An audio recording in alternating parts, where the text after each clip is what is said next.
We all know that the roots of injustice run deep. 1968. If race relations in the United States were a patient, it would have been on life support. This was in the aftermath of the death of Dr. Martin Luther King. It was a horrific experience for the nation to lose such a leader. Keep in mind, in the context of those days, the racial tension was very, very high. There was a lot of bad stuff happening in the late 60s, especially, and it carried over into the 70s. It was in this racially charged climate where two educators, one from New Canaan, Connecticut, and the other from Norfolk, Virginia, decided to embark on a mission. The purpose of the New Canaan experiment was to try to see if we could produce young people with disadvantaged backgrounds who could teach in an affluent society. This is the Peabody Award-winning documentary, The New Canaan Experiment. Does that star-spangled banner yet wave over the land of the free and the home of the brave? It should mean something to you. WTAR chronicled one of the first classes of Norfolk State teachers in the project.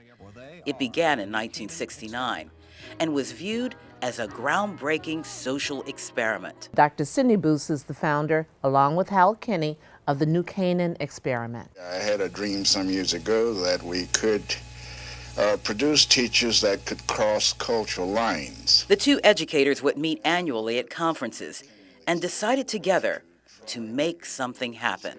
He thought maybe it might be wonderful to have his practice teachers teach in an all-white, or nearly all-white community to broaden their understandings of whites. For 9 to 10 weeks, student teachers from Norfolk State would live and teach in New Canaan.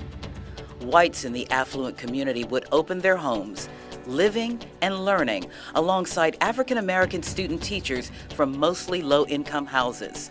Some would call it a domestic cultural exchange. We needed to have some sort of sense of reality. Now, I don't want to say that we used these good people to make us a little bit better informed instead of being complete ignorance, but the fact is, you bring in 12 or so teachers and staff, and minority teachers on the staff, that's a start.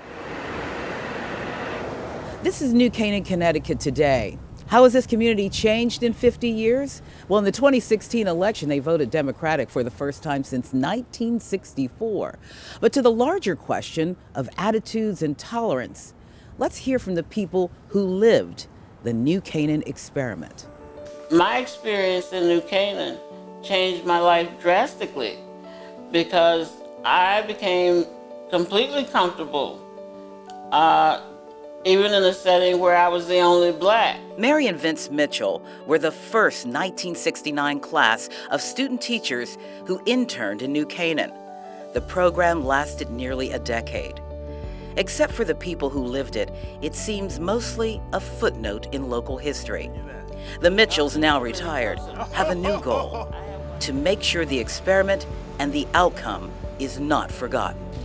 To me, the people, they don't show their wealth because when the kids that come to school, they come just like ordinary kids, raggedy, dirty, run over shoes and everything, you know, and you would never believe that their parents make a lot of money. Most of the children who lived in New Canaan in those days had very little exposure to black people, much less an authority figure in the classroom. It's gonna make me much more comfortable to relate to blacks and just understand what being black is. Bridging the gap of the racial divide, where young minds are molded in the classroom. In most cases, students will feel, when they have a discussion, especially when the fact of, like black slavery or things like that in a history class, they feel more open to talk about it, it's not like they're talking about somebody who's black behind their back, and I don't know, it just feels, they just feel a lot more open about talking about slavery and things like that. More open, exactly what the framers of the experiment were hoping for. And I think some of the people who were feeling that something needed to be done to bring about a change wanted a program such as ours that could bring about some healing in the nation.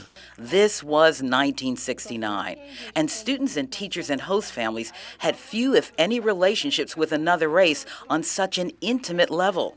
Doug Sutton wanted to defy the stereotypes. It allows the students from this type of background to see a black person, I would assume, in somewhat of a responsible position.